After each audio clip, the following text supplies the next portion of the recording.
Hey, it's Rick Kaselj, and I am an injury and exercise expert. And what that means is I help people overcome their injury and pain with exercise.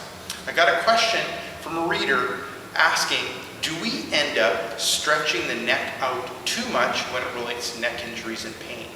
And before I answer that question specifically, let me explain why we end up stretching the neck if you have neck injury and neck pain. Number one is we want to increase the range of motion.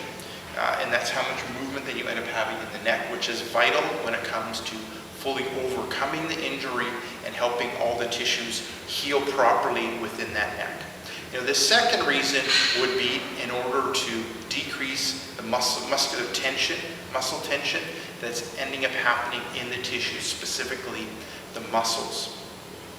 Now let me kind of explain the two different types of stretching techniques that I end up using.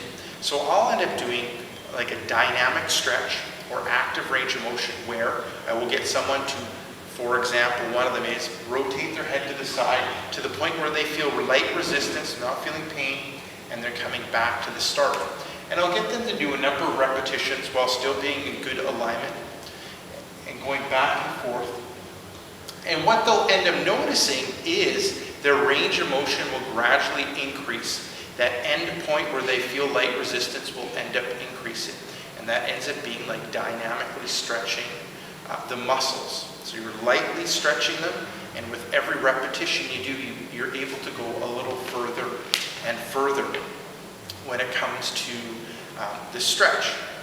So that's technique number one that I end up using. Technique number two is like a passive stretch.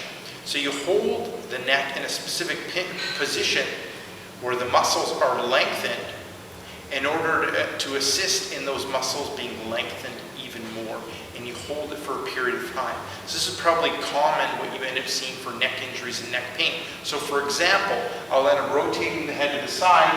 I'll bring the muscles to a point where they're being stretched, and I'll end up holding them there for a period of time. And a lot of times it might be 30 seconds, 1 minute, 2 minutes. Now, what I do ends up being different is I get the person to rotate and hold that stretch, and everyone's going to differ on how long they end up having to hold that stretch. The key things that you're looking at is when you feel the muscle relax, you can discontinue the stretch.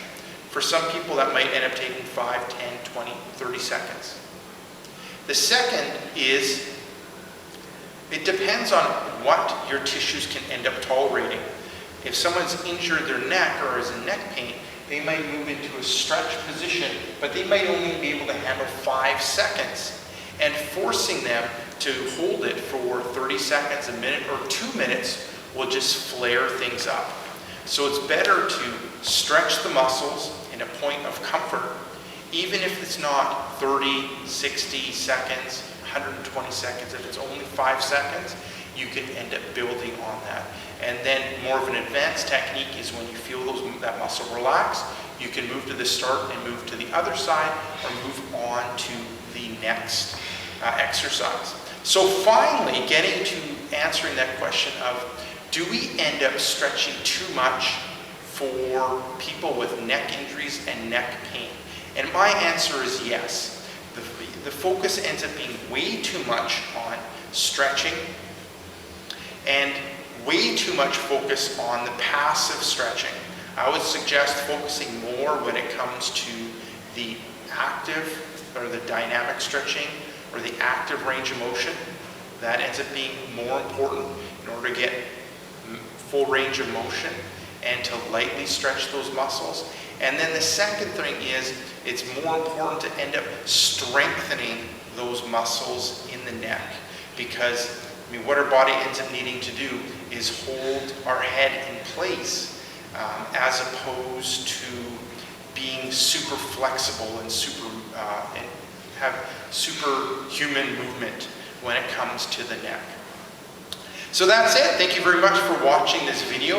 Head on over to exercisesforinjuries.com if you're looking for a resource center when it comes to exercise and injuries, especially if you're a fitness professional or health professional. And if you are a neck pain or neck injury sufferer, end up heading over to neckpainsolve.com. That's the exercise program that I get my clients to end up going through. So this is Rick Kaselj from exercisesforinjuries.com and neckpainsolve.com saying take care and bye-bye.